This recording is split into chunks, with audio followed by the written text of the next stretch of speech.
Hello everyone, welcome back to my channel Shweta Rajput versatile. आज मैं आपको आमलकी एकादशी की कथा सुनाने जा रही हूँ, तो कृपया करके ध्यानपूर्वक ये कथा सुनिएगा। तो स्टार्ट करते हैं। यह आमलकी एकादशी महाशिवरात्रि और होली के बीच आती है। इस दिन आंवले के पेड़ के नीचे बैठकर नारायण की पूजा करने से 1000 गौदान के समान पुण्य की प्राप्ति होती है। इस दिन माता लक्ष्मी की भी पूजा करना अनिवार्य होता है। सभी एकादशियों में आमलकी एकादशी को सर्वोत्तम स्थान पर रखा गया है। आमलकी एकादशी के दिन भगवान विष्णु और आंवले के पेड़ की पूजा की जाती है। मान्यता है कि आंवले का वृक्ष भगवान विष्णु को अत्यंत प्रिय है। पौराणिक कथाओं के अनुसार ये कहा जाता है कि ब्रह्मा जी भगवान विष्णु की नाभि से उत्पन्न हुए थे। एक दिन ब्रह्मा जी ने खुद को जानने की कोशिश की, जिसके लिए उन्होंने परब्रह्म की तपस्या शुरू कर दी। उनकी भक्तिमय तपस्या से प्रसन्न होकर भगवान विष्णु उनके सामने प्रकट हो गए। जैसे ही ब्रह्मा जी ने भगवान विष्णु को अपने समीप देखा, वैसे ही वो रोने लगे। कहा जाता है कि ब्रह्मा जी के आंसू भगवान विष्णु जी के चरणों पर गिर रहे थे। ये आंसू भगवान विष्णु के चरणों पर गिरकर आंवले के पेड़ में तब्दील हो गए थे। ये देखकर भगवान विष्णु ने कहा कि ये वृक्ष और इस वृक्ष का फल मुझे अत्यंत प्रिय रहेगा, और जो भक्त आमलकी एकादशी के दिन इस वृक्ष की पूजा विधिवत तरीके से करेगा, उसे मोक्ष की प्राप्ति होगी तथा उसके सारे पाप मिट जाएंगे। कहा जाता है कि आमलकी एकादशी के दिन आंवले का उपटन लगाना चाहिए और आंवले के जल से ही स्नान करना चाहिए। साथ ही इस दिन आंवले की पूजा करनी भी चाहिए। इसके अलावा इस दिन आंवला दान करने और खाने की भी सलाह दी जाती है। आमलकी एकादशी को व्रज में रंगभरनी एकादशी, श्रीनाथ द्वारा में कुंज एकादशी तथा खाटू नगरी में खाटू एकादशी भी कहा जाता है। भक्तों, आइए अब हम सुनते हैं आमलकी एकादशी की कथा। धर्मराज युधिष्ठिर बोले, हे जनार्दन, आपने फागुन के कृष्ण पक्ष की विजया एकादशी का सुंदर वर्णन करते हुए सुनाया। अब आप फागुन मास के शुक्ल पक्ष की एकादशी का क्या नाम है तथा उसकी विधि क्या है, कृपा करके आप मुझे बताइए। श्री भगवान बोले, हे राजन, फागुन मास के शुक्ल पक्ष की एकादशी का नाम आमलकी एकादशी है। इस व्रत के करने से समस्त पाप नष्ट हो जाते हैं तथा इसके प्रभाव से 1000 गौदान का फल प्राप्त होता है। हे राजन, अब मैं आपको महर्षि वशिष्ठ जी द्वारा राजा मानधाता को सुनाई पौराणिक कथा के बारे में बताता हूँ। आप इसे ध्यानपूर्वक सुने। राजा मानधाता बोले कि हे वशिष्ठ जी, यदि आप मुझ पर कृपा करें तो किसी ऐसे व्रत की कथा कहिए जिससे मेरा कल्याण हो। महर्षि वशिष्ठ बोले कि हे राजन, सब व्रतों से उत्तम और अंत में मोक्ष देने वाले आमलकी एकादशी के व्रत का मैं वर्णन करता हूँ। ये एकादशी फागुन माह के शुक्ल पक्ष में होती है। एक वैदिश नाम का नगर था, जिसमें ब्राह्मण, क्षत्रिय, वैश्य और शूद्र चारों वर्ण आनंद सहित रहते थे। उस नगर में सदैव वेद ध्वनि गूंजा करती थी तथा पापी, दुराचारी तथा नास्तिक उस नगर में कोई नहीं था। उस नगर में चैत्ररथ नाम का चंद्रवंशी राजा राज्य करता था। वह अत्यंत विद्वान तथा धर्मी था। उस नगर में कोई भी व्यक्ति दरिद्र व कंजूस नहीं था। सभी नगरवासी विष्णु भक्त थे और आबाल वृद्ध, स्त्री, पुरुष एकादशी का व्रत किया करते थे। एक समय फागुन मास के शुक्ल पक्ष की आमलकी एकादशी आई। उस दिन राजा, प्रजा तथा बाल वृद्ध सबने हर्षपूर्वक व्रत किया।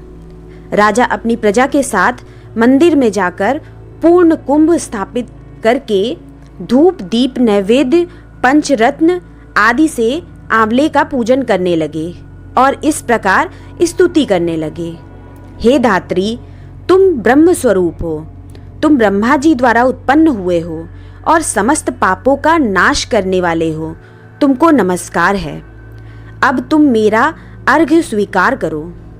तुम श्री रामचंद्र जी द्वारा सम्मानित हो, मैं आपकी प्रार्थना करता हूँ, अतः आप मेरे समस्त पापों का नाश करो। उस मंदिर में सबने रात्रि को जागरण किया। रात के समय वहाँ एक बहेलिया आया जो अत्यंत पापी और दुराचारी था। वो अपने कुटुंब का पालन जीव हत्या करके किया करता था। भूख और प्यास से अत्यंत व्याकुल वो बहेलिया इस जागरण को देखने के लिए मंदिर के एक कोने में बैठ गया और विष्णु भगवान तथा एकादशी महात्म्य की कथा सुनने लगा।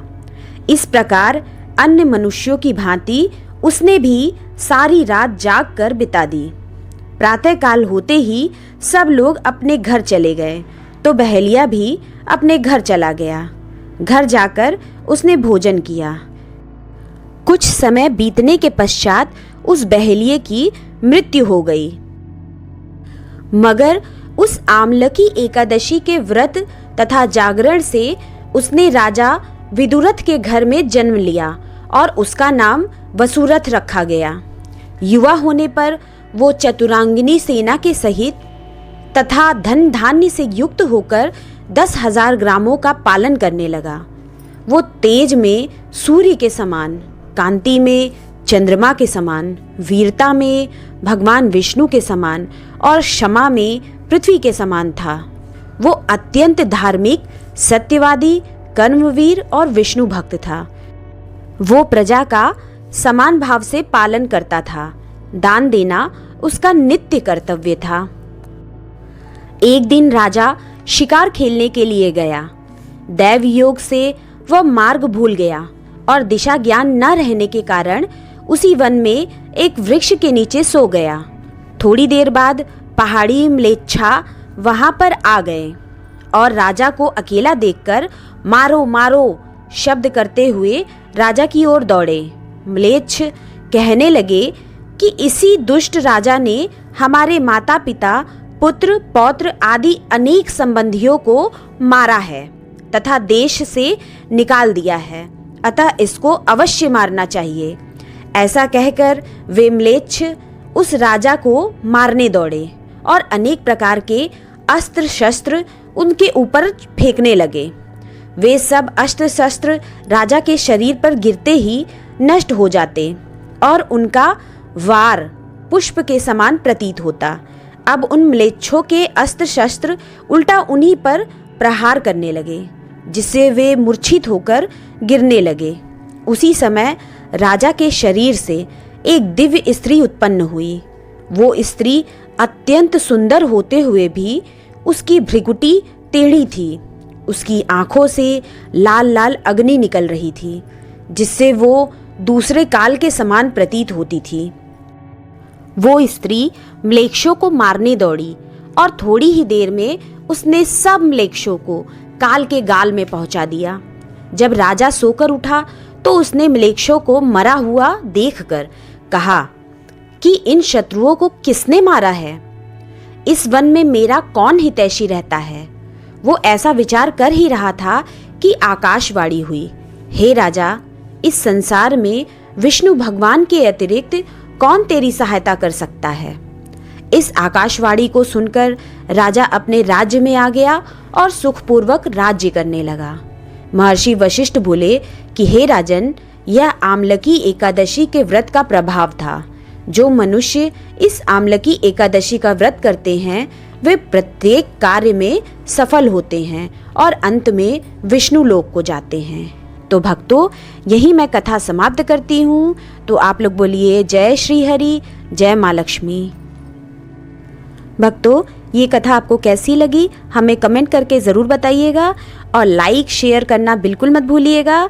एंड भक्तों, अगर आपको ये कथा अच्छी लगी हो तो मेरे चैनल को सब्सक्राइब कर लीजिएगा और बेल आइकन प्रेस करना बिल्कुल मत भूलिएगा, जिससे आगे आने वाली वीडियोस की नोटिफिकेशन आपको तत्काल मिल सके। तो मिलते हैं नेक्स्ट वीडियो में, तब तक के लिए जय श्री हरि, जय माँ लक्ष्मी। आप सब भी बोलिएगा कमेंट बॉक्स में आके।